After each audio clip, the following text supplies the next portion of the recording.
సెలయేళ్ళు పారుతుంటే ఓ పిల్ల ఎరగులుగుతుండే లోన నదులన్నీ కలిసినట్టు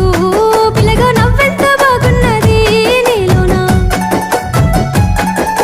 గాజుల సప్పులు గలుగల్లు మోగంగా గజ్జెల పట్టీలు గంటేసి ఆడంగా వరిగడ్డి మోపు ఎత్తి ఓ పిల్ల వయ్యారి నడుము పవే ఈ వేళ సిగ్గు